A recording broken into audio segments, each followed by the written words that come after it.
This might be the most excited I've been to do a review in some time. I have not felt this good walking out of a movie since probably Spider-Man No Way Home. And if you know me, you know that's really, really high praise, so why don't we just talk about it? Why don't we talk about Project Hail Mary? Welcome back to Archer Vision, presented by MovieArcher.com and the Movie Archer Podcast Network. My name's Nico, and yes, today we are talking about the much-anticipated Project Hail Mary. This film is based on the 2021 novel of the same name written by Andy Weir. We have Drew Goddard doing the screenplay here, and this thing is directed by Phil Lord and Chris Miller, who you best know for being the creative minds behind the Spider-Verse trilogy. The movie follows astronaut Ryland Grace, played by Ryan Gosling, who wakes up with amnesia on a spaceship and must use science to solve an extinction-level threat with the help from an unexpected alien friend. And what ensues, I think, is one of the most enjoyable and fulfilling experiences that you could possibly ask for when you sit down in the movie theater. This movie is like an ultimate crowd pleaser. Like if there was a lab somewhere where a bunch of scientists got together to try to make a formula for the best crowd pleasing movie ever, one that's gonna wow and entertain and move you, it's this one. Say that because this movie really doesn't miss or stumble anywhere. It nails the spectacle, the practical effects of this, the cinematography. This movie is transcendent. It looks incredible. It's what all big budget sci-fi movies should look like. It nails the characters. They are so fun and so alive and so easy to connect with. The emotion, this movie's emotional stakes are so high that the emotion actually, I think, lives up to, matches, and it sometimes surpasses the stakes of the threat, the stakes of the human extinction here, the drama. And I also think it nails the comedy. This movie is really, really funny in, I think, a natural, digestible, and really appropriate way. And I think it's the humor and the fun that keeps you moving forward. And while, yes, it is really entertaining and fun and fulfilling, like I said, I think there's a lot of thematic weight here. It's talking about, science and problem solving, friendship, connection, communication, trying to define bravery, what that looks like. It's also looking at the idea of sacrifice, the ethical dilemma of it all, the ethical battle that someone would go through when they're being asked to sacrifice.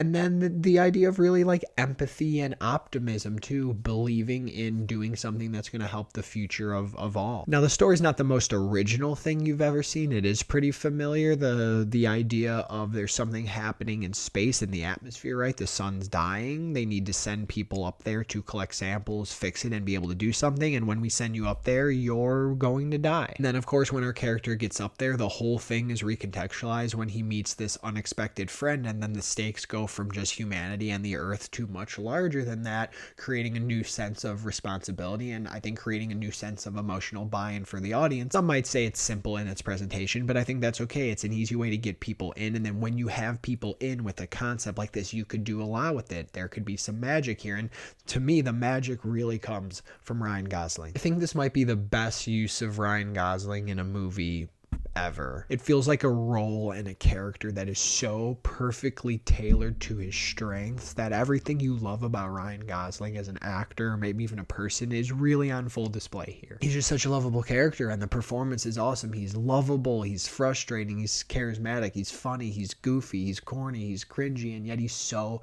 pure, and he really does feel deeply human by the end of the story. I want to give a lot of credit to the performance because it is sort of a basic character archetype. He's the reluctant hero here, but he is really, really funny. He's really, really warm. He has many emotional scenes that really affected me. His relationship with Rocky, which we'll talk about in just a sec, is beautiful. It gave me so much warmth and positivity on the inside, and I have to credit him because by the end of the movie, I had so much more respect for Gosling. This might be his finest moment for me as an actor. I know a lot of people have debated over the years, can he really carry something? Is he better at being a supporting role? But no, he owns every ounce of this movie. He is this entire movie, and he nails it. And just wait until you meet Rocky. He's gonna change your life. The character I didn't know I needed or knew I would love so much, and that I would truly die for. I would die for Rocky. When you see the movie, I'm not gonna talk about him too much, but like when you see the movie, you will join the club of I will die for Rocky. I'll see you at the first meeting. But their relationship is so fun because it feels kind of like, and I said this in my tweet, this movie does feel like a really fun,